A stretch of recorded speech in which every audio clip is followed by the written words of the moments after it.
আসসালামু আলাইকুম। সবাইকে স্বাগতম জানাচ্ছি মৌমাছি রান্নাঘরে। আজকে আমি আপনাদের সাথে অনেক মজাদার আর সহজ একটি কেকের রেসিপি শেয়ার করতে চলে এসেছি। আজকে আমি তৈরি করব মাত্র 2টি ডিম দিয়ে ভ্যানিলা পাউন্ড কেক। এই কেকটা ছোট বড় সবারই খুবই প্রিয় আর খুব সহজভাবেই তৈরি করা যায় আর খেতেও অসাধারণ মজা হয়। আজকে আমি এই মজাদার পাউন্ড কেকটি চুলায় তৈরি করেছি। চুলায় তৈরি করার পরেও এই কেকটা কত সুন্দর কালার এসেছে আপনারা দেখতেই পাচ্ছেন। কিভাবে আমি এত সুন্দর কালার আনলাম সেই টিপস আর ট্রিক সহই আজকের এই রেসিপিটি আজকে আমি শুরু করছি।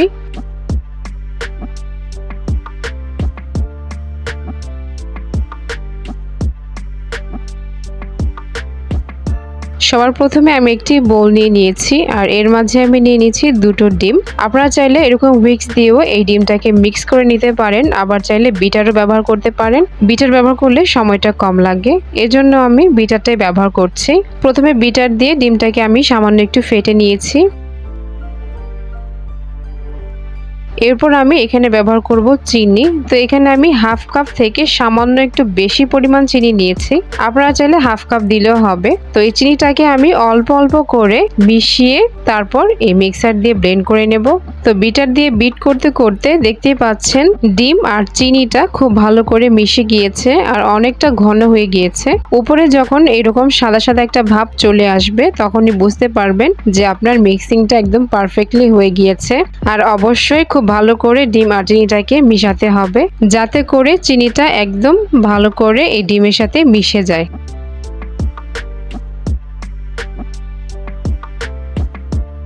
এখন আমি এখানে দিয়ে দিচ্ছি হাফ কাপ তেল।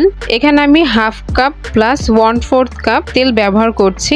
আপনারা যদি মেজারমেন্টটা একদম পারফেক্ট রাখেন তাহলে কিন্তু কেকটা একদম পারফেক্ট হবে, তাই অবশ্যই চেষ্টা করবেন একদম সঠিক পরিমাণে উপকরণগুলো ব্যবহার করতে। তো তেলটাকে দিয়ে আমি খুব ভালো করে মিশিয়ে নিচ্ছি, ওভারবিট করব না।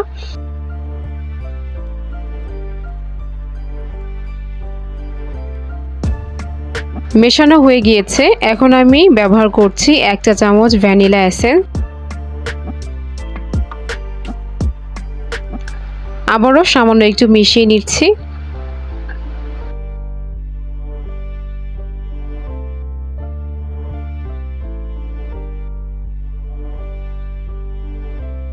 এই পর্যায়ে আমি এখানে শুকনো উপকরণগুলো ব্যবহার করব আর অবশ্যই চেষ্টা করবেন ছেঁকে ব্যবহার করার জন্য, তাহলে কেকটা কিন্তু অনেক ভালো হয়। এখানে আমি 1 কাপ পরিমাণ ময়দা ব্যবহার করেছি। দিয়ে দিচ্ছি 1 চা চামচ বেকিং পাউডার। অবশ্যই চেষ্টা করবেন ভালো মানের বেকিং পাউডারটা ব্যবহার করতে। তো বেকিং পাউডারটা আমি সামান্য একটু মিশিয়ে নিচ্ছি। দিয়ে দিচ্ছি স্বাদ মতো কিছুটা লবণ। লবণটা ব্যবহার করলে মিষ্টির স্বাদে খুব ভালো একটা ব্যালেন্স আসে। সবকিছু আলতো একটু মিশিয়ে এবার আমি ছেঁকে নিচ্ছি। এবার সবকিছু খুব ভালো করে মিশিয়ে নিচ্ছি। মেশানো হয়ে গেলে আমাদের ব্যাটারটা পারফেক্টলি তৈরি হয়ে যাবে। তো ব্যাটারের কনসিস্টেন্সি কেমন হবে সেটা আমি আপনাদের দেখিয়ে দিচ্ছি। আর আপনারা যদি উপকরণগুলো একদম মেপে মেপে ব্যবহার করেন তাহলে অবশ্যই কেকটা পারফেক্টলি হবে। তো আমি আপনাদের দেখিয়ে দিচ্ছি ব্যাটারের কনসিস্টেন্সিটা কেমন হচ্ছে। আপনারা দেখতেই পাচ্ছেন যখন উপর থেকে আমি এভাবে ছাড়ছি একটা ভাজে ভাজে এভাবে ব্যাটারটা পড়ছে।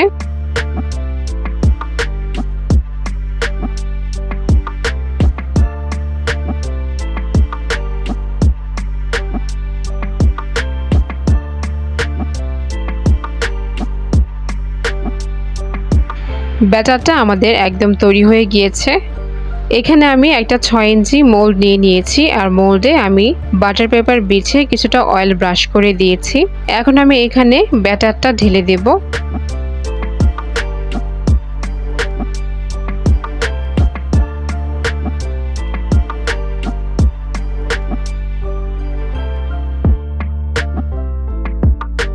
সম্পূর্ণ ব্যাটারটা আমি মোল্ডে ঢেলে নিয়েছি। এবার সামান্য কিছু সময় আমি এটাকে ট্যাপ করে নিয়েছি, এতে করে মাঝে কোনো বাবলস থাকলে সেটা নষ্ট হয়ে যাবে। চলে যাচ্ছি চুলায়। তো চুলায় আমি একটা হাঁড়ি বসিয়ে প্রিহিট করে নিয়েছিলাম 5 মিনিটের জন্য মিডিয়াম লো হিটে। আর আপনারা দেখতেই পাচ্ছেন আমি একটা কাগজ ব্যবহার করেছি। এই কাগজটা ব্যবহার করলে কেকে কিন্তু খুব সুন্দর একটা কালার আসে। আর কাগজের উপর আমি একটা স্ট্যান্ড ব্যবহার করেছি। এবার আমি কেকের ব্যাটারটাকে বসিয়ে দিয়েছি মাঝে, আর খুব ভালো করে ঢাকনা দিয়ে ঢেকে দিতে হবে যাতে করে এর মাঝের বায়ু বের না হয়ে যায়, তাহলে কিন্তু কেকটা হবে না। কেকটাকে আমি লো মিডিয়াম হিটে বেক করে নেব 35 থেকে 40 মিনিটের জন্য। সময়টা আপনাদের কম বেশি লাগতে পারে। কেকটা বের করার পূর্বে অবশ্যই একটি কাঠি দিয়ে চেক করে নেবেন, আর চুলার হিটটা লো থেকে সামান্য একটু বাড়ানো থাকবে। 35 মিনিট পরই আমার কেকটা হয়ে গিয়েছিল, তো আমি চুলা থেকে নামিয়ে ঠান্ডা করে নিয়েছি। এবার আমি মোল থেকে বের করার জন্য চাকু দিয়ে সাইডটাকে এভাবে জাস্ট একটু খুলে দিচ্ছি, এতে করে খুব সহজে বের হয়ে যাবে।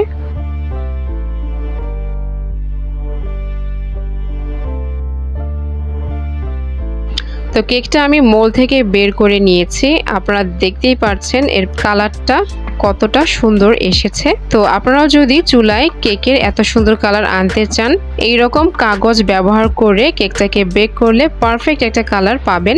তবে অবশ্যই খেয়াল রাখতে হবে চুলার হিট কিন্তু কখনোই বাড়িয়ে দেওয়া যাবে না, কারণ বাড়িয়ে দিলে কাগজটা কিন্তু পুড়ে যাবে।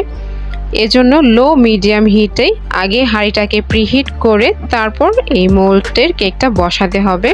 আর আপনারা যদি কেকের উপরটা এরকম সুন্দর কালার আনতে চান, সেক্ষেত্রে উপরে বালু বা লবণ ব্যবহার করতে হবে। অর্থাৎ আপনারা ব্যবহার করবেন তার উপরে বালু বা লবণটা গরম করে তারপরে ব্যবহার করবেন, তাহলে খুব সুন্দর একটা কালার আসবে। যদিও আমি বালু বা লবণ ব্যবহার করিনি, তারপরও খুব সুন্দর একটা কালার এসেছে, কারণ আমি নিচে কাগজ ব্যবহার করেছিলাম।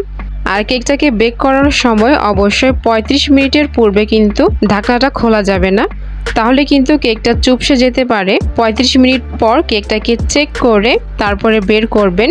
আশা করছি আমার এই টিপস অ্যান্ড ট্রিক্সগুলো ফলো করলে আপনারাও পারফেক্ট পাউন্ড কেক তৈরি করতে পারবেন।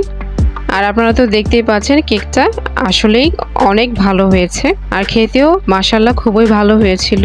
আশা করছি আমার এই রেসিপি আপনাদের সবার খুব ভালো লেগেছে। যদি আমার এই রেসিপিগুলো আপনাদের ভালো লেগে থাকে, তাহলে আমাকে অনুপ্রাণিত করার জন্য আমার চ্যানেলটিকে প্লিজ সাবস্ক্রাইব করে দিবেন, আর পাশে থাকা বেল আইকনটি অন করে দিবেন। এতে করে যখনই আমি কোনো নতুন ভিডিও আপলোড করব, আপনাদের কাছে নোটিফিকেশন চলে যাবে। আশা করছি সবাই খুব ভালো থাকবেন। আজকে এই পর্যন্তই। আল্লাহ হাফেজ।